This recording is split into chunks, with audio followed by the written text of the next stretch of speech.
What is up? This is my place. I am chilling. This is my beanbag chair. This is my Joe Rogan mug. Thanks, Joe. However, I am drinking my iced coffee out of this thing because there's ice in it and I want to get it all. But I keep the mug around anyways. So, big news. So this is Fighting is About Fighting. This was the first thing that we made on our YouTube channel. This is very close to episode or piece 100 in about 3 months. It is good to have you guys. Weird little setup, I realize, but this is what we got. I just wanted to do this now. I'm meeting Mark probably later today to go record some other stuff, but I wanted to do this now because I'm super, mega, ultra, like, beyond insanely excited. But so, a few months back, became kind of a free agent. The place I worked before, downsizing, whatever they were doing. And Fighting is About Fighting was the first thing we did, and it was just going to be kind of a vlog, if that's a word, where we talked about kind of this process and where we're at and what we're working on. So anyways, lots of cool stuff. We get to travel. I've got to commentate cool shows. I've been doing stuff for UFC.com, and we've been making really fun stuff here on the YouTube channel. But what's the big thing that was missing, or is missing, is the breakdowns. So if you have looked at my work ever before, I like to take a long time and slowly be able to pull apart little bits and pieces and find the little nuggets and make a breakdown of the details. And I was one of the early on ones to do it. It's something that I love doing, and I do it bits and pieces, but it takes a lot of work and effort. You need an editor, you need a graphics guy, you got to build these pieces, you got to acquire all the footage, and you need a big studio. So I can't really do that here or at the art gallery where we work at Playdad. So I had to find somebody who wanted to do them. Anyways, the longest short of it is I will be doing 3 big production breakdowns for Conor McGregor versus Floyd Mayweather. 3 different perspectives, different aspects of it. I'm trying to find different things to look at, different ways to do it. And I will be doing it for TSN, for SportsCentre here in Canada, which is insanely exciting. Because this will be the highest production place that I have ever worked, and with the slickest equipment and incredibly smart people. These will be the best, the top end of everyone I'm working with. So in a couple of hours, I have a meeting with the head of SportsCentre and a producer that I'll be working with, and we're going to build 3 badass breakdowns for McGregor Mayweather and shoot them in a slick studio and make them into something very special. And I'm so insanely excited to do this. This has been the one thing I've been missing doing for, somebody keeps popping up and telling me I should do these naked. I mean, I'll take my clothes off if this is really what people want. But I have a feeling it's not, trust me. Yeah, I'm so excited. I'm so incredibly excited to be able to go back and do these. So I was chatting with my friend Matt De La Rosa in Vegas, who has a lot of the, all of the footage. Matt is the guy who maintains and upgrades that Baba O'Reilly video that rolls between the undercard and the main card live in the arena. It's a beautiful piece of art. And Matt works on that, and he knows where all the footage is. So we're acquiring every piece of McGregor footage that we can, red camera, slow-mo stuff, everything that we can possibly find of Conor McGregor. And because TSN also has a deal with Showtime, I can use Mayweather footage too. So these TSN breakdowns will allow me to do the best breakdowns I've ever done in my life. And I'm insanely excited to do it. I'm insanely excited to talk to Mike, who's the head of SportsCentre, and get these people, these high-end editors and producers to help me work on it, But there's a couple, real challenges that I have to take very, very seriously to do this. And one of them is SportsCentre will be the biggest platform I've ever made breakdowns on. So what you have to look at is the fact that there will be baseball fans watching my McGregor Mayweather breakdown. There will be football fans. There will be hockey fans who kind of like fighting. So I have to find that way to be able to tell the story of Mayweather versus McGregor. And hey, Robin, you want to come to New Zealand, mate? You know what? I'd love to go to New Zealand. But right now, I'm working on 3 breakdowns for McGregor versus Mayweather.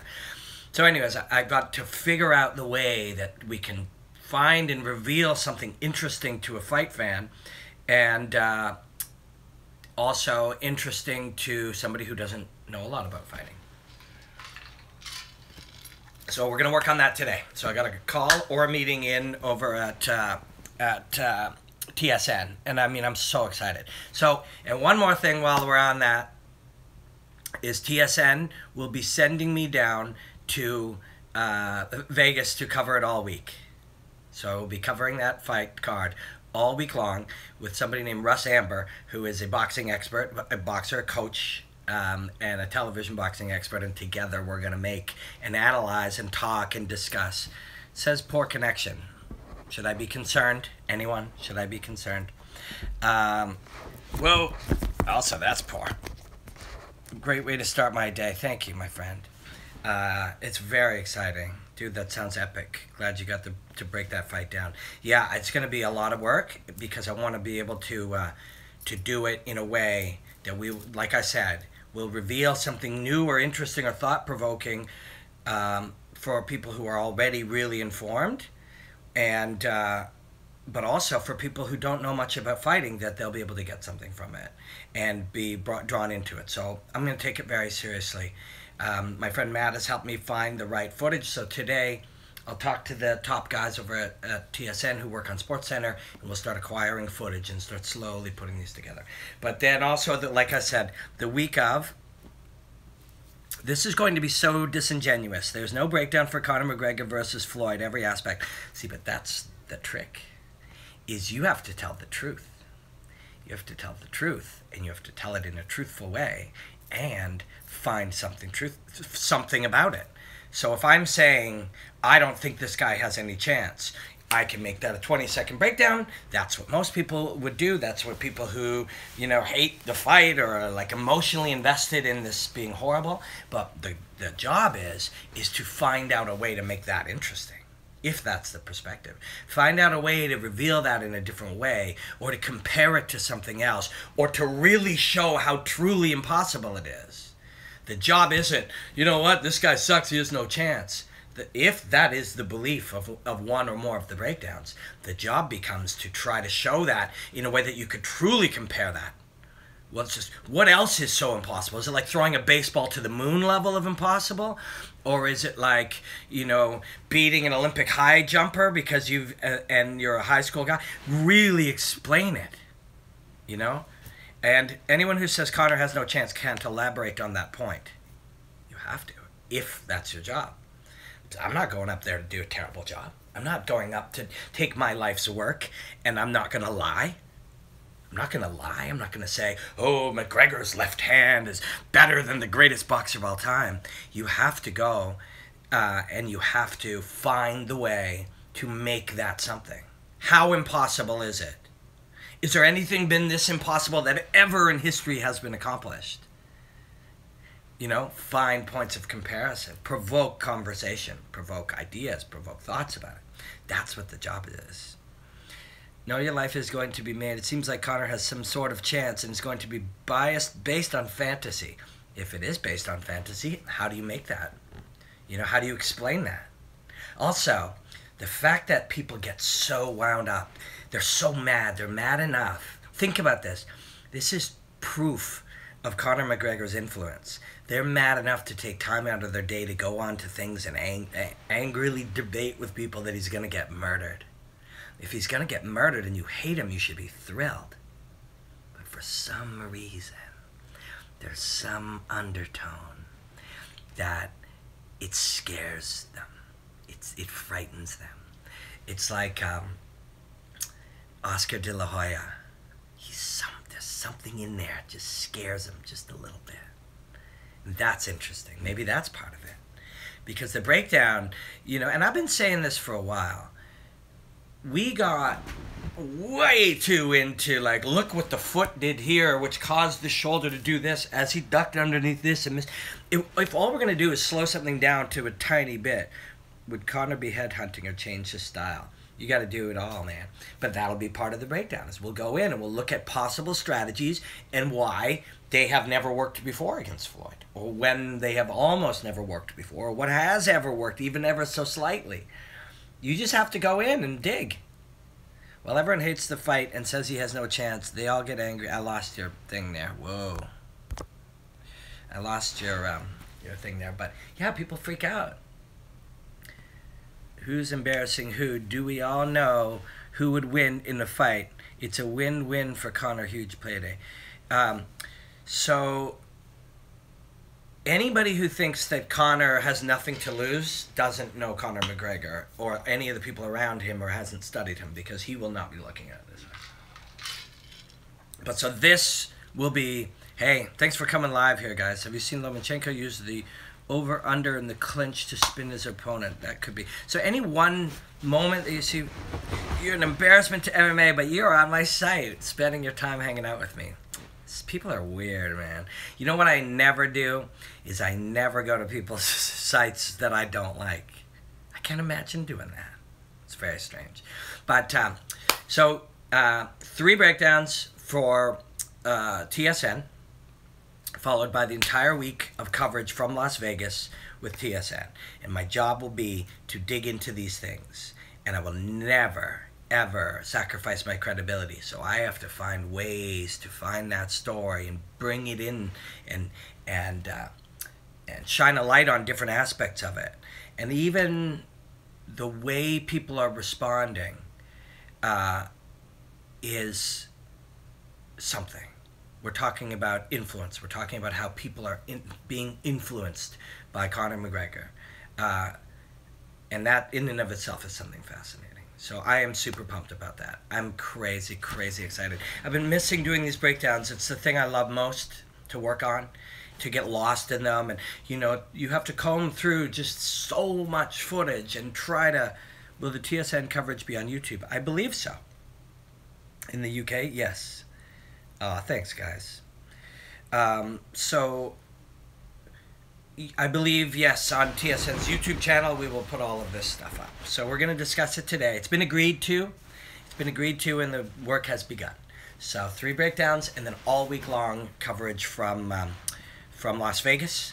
So it's really exciting. When McGregor Mayweather was announced, I got excited as a fan, but I never really started thinking about the fact that it would get me working on something, and never mind that the breakdowns would reappear. I've missed them so much. I have enjoyed all of the different... You were an arm of inspiration for why I started my channel. Oh, cool. Thanks, man. Breaking down and predicting fights. It's awesome to see you doing your own thing. Thanks, guys. I'm sorry I haven't been able to see all of your questions. So once you start seeing the same one over and over again about, like, some troll questions, you just sort of tune them out. Which, I'm sorry, that is a drag. That's the nature of the world we live in. Is it doesn't take many people to wreck it for everybody. But I appreciate you guys so much, and I appreciate you guys being supportive of my stuff, and the chance to get to go and work on this breakdown and go work with the people at TSN. This is the biggest job I've ever had, by far. You know, this is the mainstream sports of Canada, and you know, the top guy over there, Ken, my buddy Aaron brought me in there and just said, hey, this, you know, recommended me highly and said go meet him, and I started working on that George St. Pierre breakdown or documentary, and then everybody there seems happy with my work and believes I'm the guy to cover this for Mayweather McGregor. So I'm really excited about it. I'm really, really excited. You know. Yeah. Just the work itself too. Like, I love to build these, you know. That's one thing I really liked about Ken, the boss over there, when I met him. Is like, we had conversations. He had a reputation for being pretty, like, tough. And we had conversations, and I could see how smart the man was. You're always trying to learn from people, right? You're always trying to sit and see what you can learn from people. And it wasn't the big things that he was saying that gave me insight into how he he looks at television, it was the little things, the things between the things. So, and Mike over at SportsCentre, I'm excited to learn from these people, and I'm excited to do the work. Go in and dig into this. The more you're open to the possibilities of things that have never happened before, the more it confirms that you're highly self-reflective and you appreciate the possibility of change. That's a really deep idea, man. So things that have never happened before. Robin, you are intimidating. Intimidating? No, I don't think I am. So things that have never happened before. That's an interesting thing.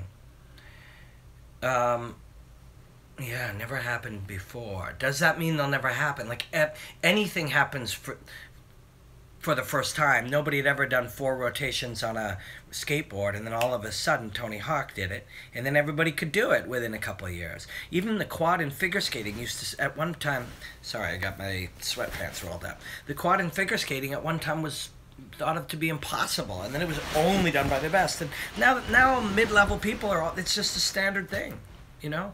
I once was doing a test for my black belt in Taekwondo as a teenager, and there are all of these bricks lined up for all the people who are doing their test, and you have to break this brick with just a straight shot, and 1 or 2 fail, and then the next guy goes and hits it, and then everybody hit it after. It just becomes possible, right? But everything has to be seen and experienced possibly the first time, you know. So, and that's what we're looking at with McGregor Mayweather. But we're also looking at disruption, where things that, where's John Ramdeen? John's doing all kinds of cool stuff, and I see him once a week.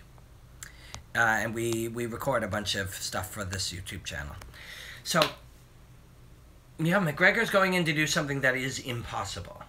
And so my job is to discuss what is impossibility, what is these concepts of disruption that people are using. I mean, the world is so different than it was a year ago and 2 years ago and 3 years ago.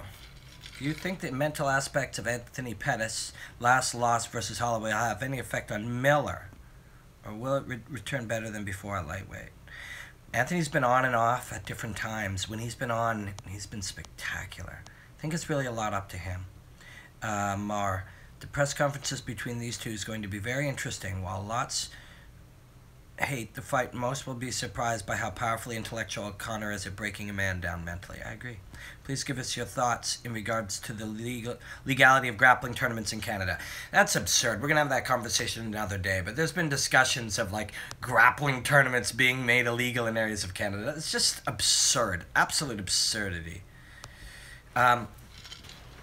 So, yeah, anyways, thank you guys for hanging out with me, and I will answer a few more questions in a bit, but I'm so pumped, and I'm so thankful, and I'm so excited. These breakdowns are my life's work, and the work itself, getting lost in the work, and watching and consuming way too many things until you start to lose your mind, and then slowly narrowing it down to just a few, and the 4 hours of fighting that you watch, trying to find 2 minutes that make sense of it and tell a story that somebody will provoke, or they'll like, or they'll enjoy, or it'll make them uncomfortable, because trying to make somebody uncomfortable is change, right?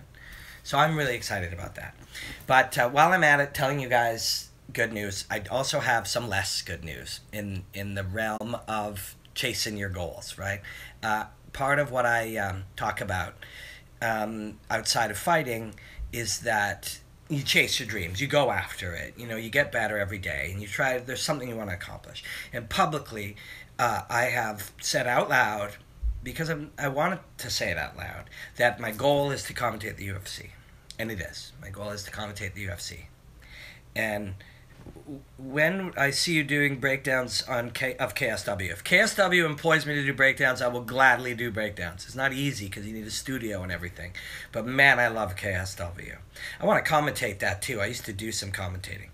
But, and why do you allow these people to say that word? I don't. I have no...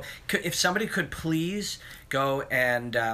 if you have any way to be able to control or handle... these streams, to be able to get rid of, like, what do you call that word? What's that word?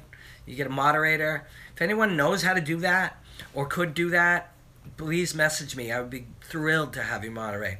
There's people in the world that say terrible things, and not about me, because I don't care if you say anything bad about me. I'm a grown up, you know, and I know the world. But people say horrible things about other people, and when you're out doing something like this and you want to share ideas, it's a real drag. That it's revealing into what some of the world is doing, and it's something they're going through. Do you know what I mean? It's not like somebody is saying, I want to go out and wreck stuff for everybody.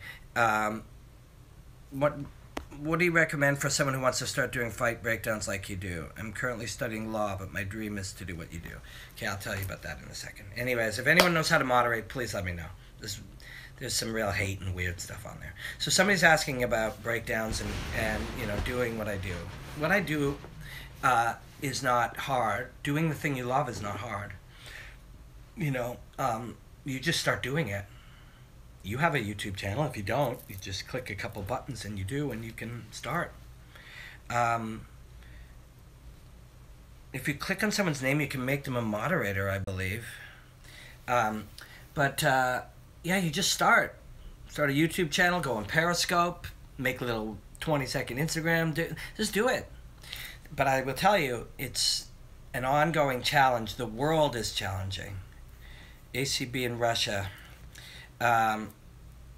So it's challenging to strive on and do things that lots of other people want to do. It's very challenging. It's mentally demanding. And that's what I was going to tell you guys about.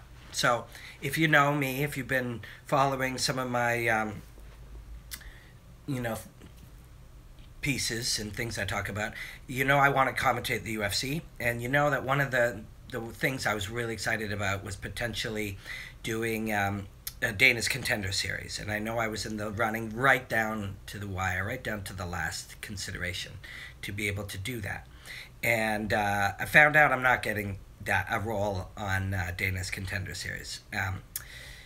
It was something I really wanted to do and something I worked hard on. And it's something, you're going to face challenges and setbacks. You're going to want things and you're not going to get them.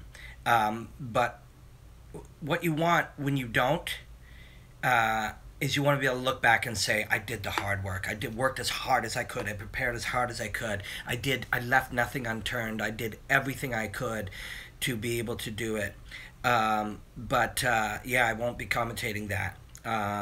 I worked really hard to go after it, and I knew it would be challenging. It's not just your commentary skills or your broadcasting skills or your fight knowledge. There'll be a lot of other things, you know. I don't know who they did hire for that or who they will. I don't know if they have yet, but I don't know who. But they could have 5 million Twitter and Instagram followers, which is a very powerful thing. They could be a former UFC title challenger. There's any number of things I could never bring to it. So I saw my job as being to be able to be to be able to see the difference in my analysis and my broadcasting. Because if there was some young, handsome dude who's got 5 million Twitter followers, he's maybe never commentated before. I'm a professional commentator with 400 fights. I will never be young and handsome and have 5 million Twitter followers like him. What I need, and if we were similar, you have to go with him. I needed to be able to make the job that I did, and I didn't bitch about that. This is the world, and this is how you have to look at the world. It's like, wouldn't it be better if it was the best commentator, you know, like, I'm the best commentator, I think, I'm the broadcaster. The world isn't like that. You have to look at the world and assess the realities of the challenge. And the challenge was, if this guy's young and handsome and has 5 million Twitter followers and maybe fought for a title but doesn't really know how to commentate much, but he's smart and he'll learn, and I'm a very, very, very good commentator maybe. Some people think that. Ray Longo thinks that, and John Anik thinks that, and Brian Stan thinks that, and Joe Rogan thinks that. So you might not. Some people might not, but those people do, and that's very thoughtful. If I was a little better, you'd still probably go with them. My job was to be so much better that it was undeniable, and I must have failed at that job. You know, I did my best, though. I did my best. Um, but, yeah, so it's a bit of a drag. I was so sure that I could bring something special to it. I was so sure that I could bring something special to it. I was certain. I'm still certain.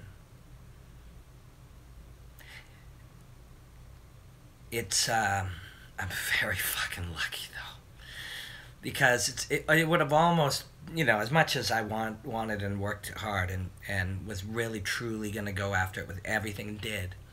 The fact that, on Thursday you find out that you won't get that job, that's kind of your dream job yet, but you also have a meeting about, rolling ahead. You've also on the same day confirmed that you're going to be working for TSN SportsCentre, doing breakdowns of the biggest fight ever, back to doing your breakdowns that you love, and then going to Vegas to cover the biggest fight ever.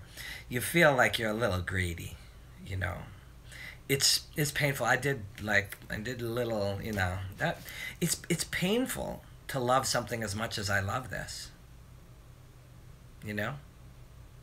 It's true. I fucking love this. I love it. I love the UFC. I love fights. I love the martial arts. And I was so sure, I'm still so sure that I'm the right guy to commentate that show. But there's also different aspects to choosing. That job has become commodified a little bit. That if you do say the certain amount of things, the audience is kind of good with it. And if they are, then my belief that going deeper may be misdirected. Maybe I think it's more important to peel back more layers and really find the truths, But maybe that's not true. Maybe the audience doesn't want that, So it's a bit of a drag, but because I'm so sure I was going to make that. I was going to bring something special to that.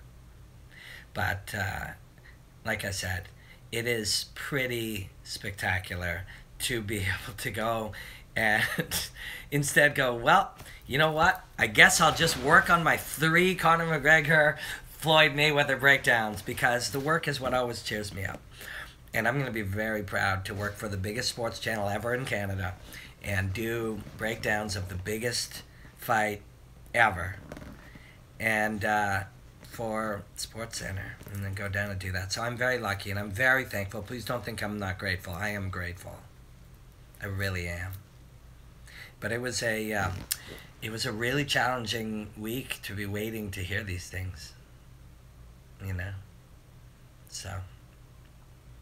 But would you be interested in doing a series on the evolution of fighting? Yes. Series are challenging now. You do things all over the place. Are you going to, so a series takes a lot of time and focus, which means you have a limited amount of all of those things. So you can't be doing breakdowns necessarily as well if you're doing something where you're studying. But the evolution of fighting and explaining it and talking about it and finding history, that would be fascinating, and showing where it went. Are you going to break down potential game plans for McGregor? I am, indeed. We're going to look at, we're going to look at why almost every plan would not work. And then see if there's where the variance is that maybe, just maybe, we're wrong. I love your breakdowns. I just hate how much time you spend talking about you. Well, I'm sorry, man. Then you should probably just watch the breakdowns. This is a vlog, a video vlog, where I talk about life, and some people find that in talking about life, about people's lives, there are valuable and interesting lessons that you can take away. You see somebody fail and get a setback, or something works or something doesn't work. There's a lot of people find a lot of value in that. So if you're not one of them, you should just watch other stuff. Only watch the breakdowns. There are some weird people in the world. I can't imagine what it must be like, what sort of world a person would live in where they're going to type something crazy and just send it over and over again. What a weird world. But truthfully, you should pity people like that. Don't get mad at them, and definitely don't engage them. You just pity them. You know, it must be hard being that weirdly angry. But also we see a lot of that with McGregor. There's something about Conor McGregor that makes people mad. You know? Something about him that makes people mad. Somebody just asked, hey Robin, did you get the Tuesday night UFC gig? I was literally just talking about how sad I did not. Do you think it's important to have a base martial art for MMA? No, not anymore. It is interesting. If you have one, it shapes where how you'll think and how you'll train and stuff. But now you don't. No, you can start with everything at the same time.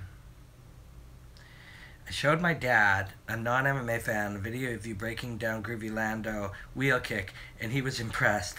McDessie throws scissors and Lando goes rock.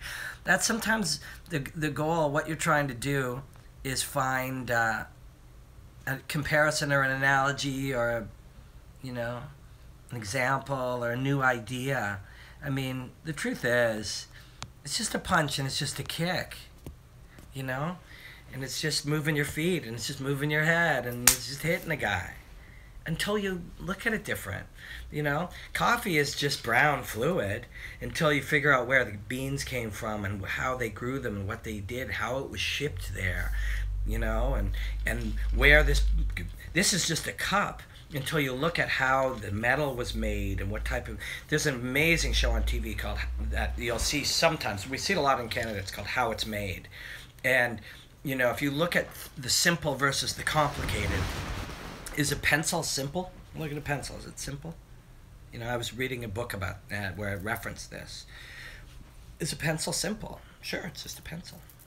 Until you look at how lead is mined and how it's made. You have to go build a mine into the earth and then pull out this lead, make it into this thing. Then you have to cut down these trees on another part of the world, build them into this wood with this lead in there.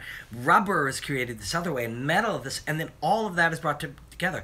That's incredibly complicated, And, or somebody's like, oh man, it's just a pencil. It's up to you. Why is McGregor not on your list of one of the greatest skill-wise? He might be. He might be. There are things about him.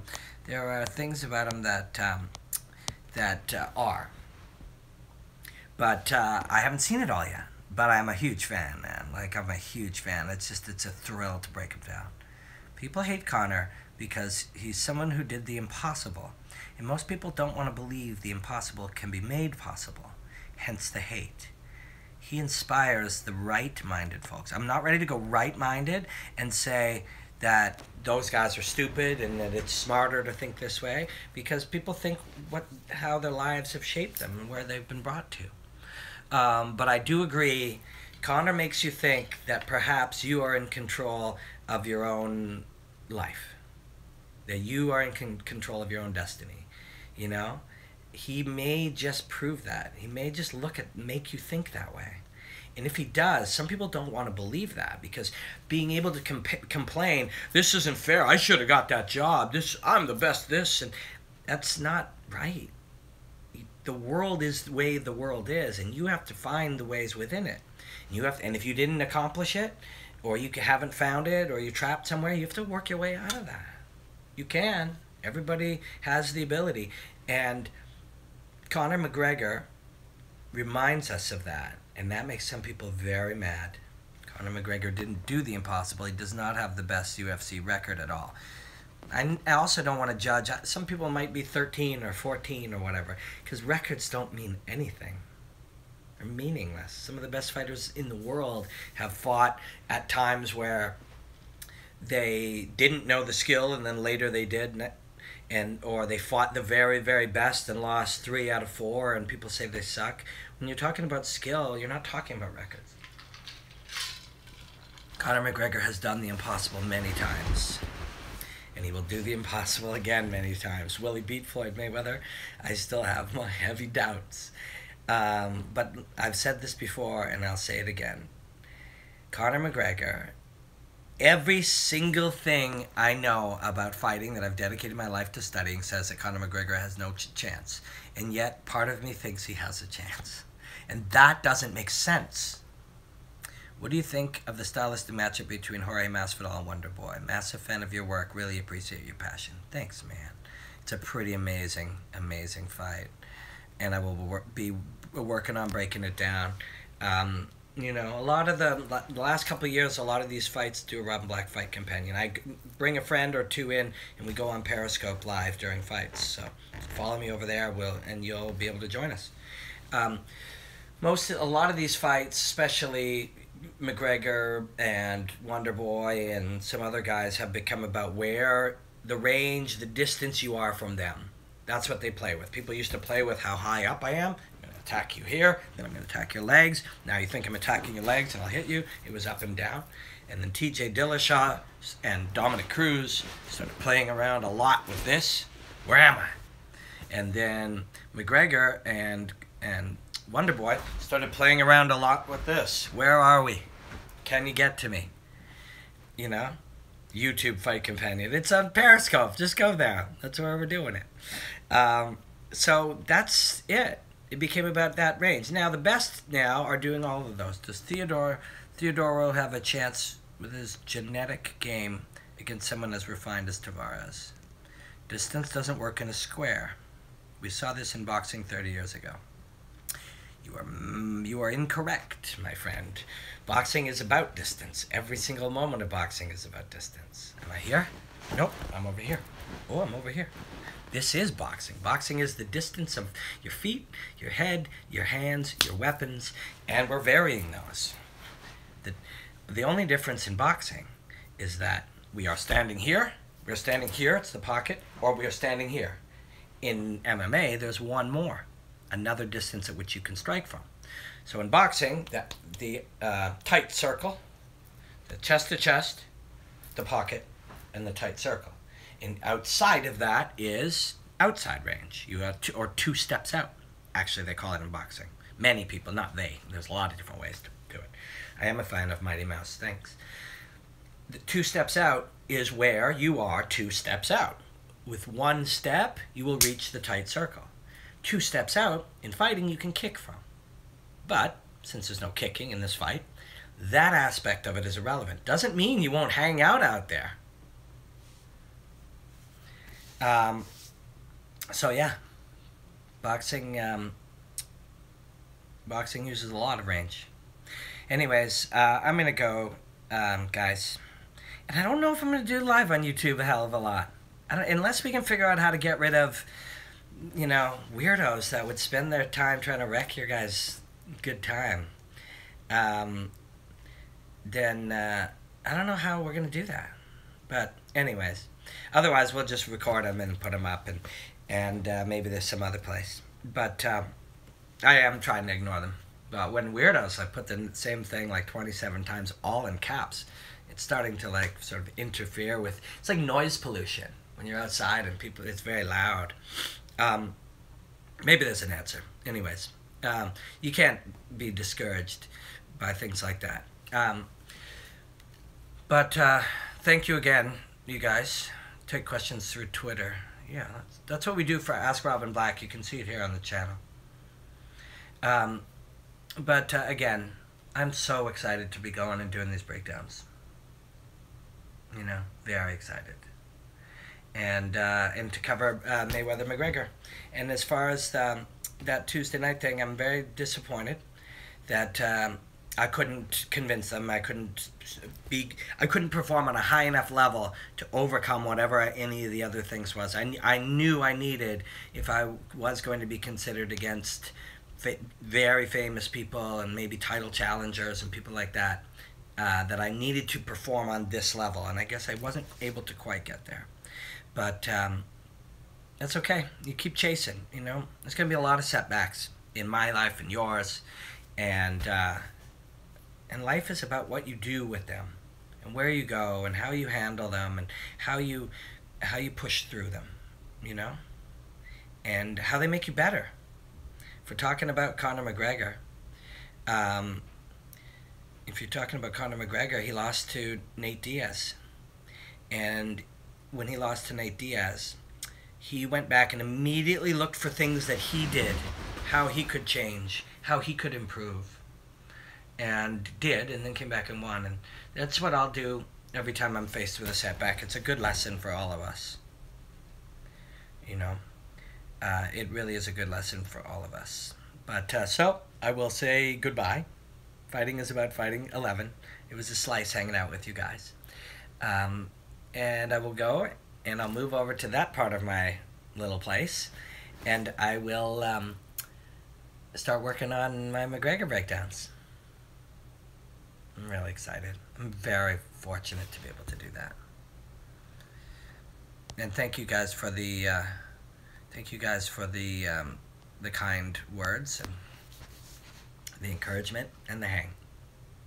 And maybe I'll ask you guys for advice on some of these breakdowns. I have to have a few different perspectives, and I need, some different ways to look at it. Some will be from people very, very close with fighting, very detail-oriented, who really understand it and are really drawn to it. And then I'll need perspectives from people who are a little less deep in it, who kind of are 30,000 feet. And just, hey, that guy's a boxer and that guy's an MMA fighter. What does that mean? We got to speak to those guys too. It's, but I can't thank these guys at TSN enough for believing in me. For the biggest fight ever, they're believing in me enough to not only bring me into work, but to do my thing in my nice suits in an expensive studio, doing my breakdowns. Thank you guys so much for hanging with me. And thank you guys so much for the support. When something great happens, like my breakdowns returning, people are so cool and so rah-rah about it. And when something tough happens, like not getting a job that you really desperately wanted, people are very, very kind. We always see the people in the world who are, being mean to each other, and we see the people in the world that are trying to bring each other down. I actually just saw a really good quote the other day. Something, weak people try to show how strong they are, and strong people try to show how strong others are, or something. I'm sorry. I fucked that one up. But there are some very, very kind people in the world, and we get distracted in the news and around with the idiots, and with the people that are trying to hurt other people and bring other people down. But I'm reminded every day of how cool some of you guys are. Thank you so much. Blackout.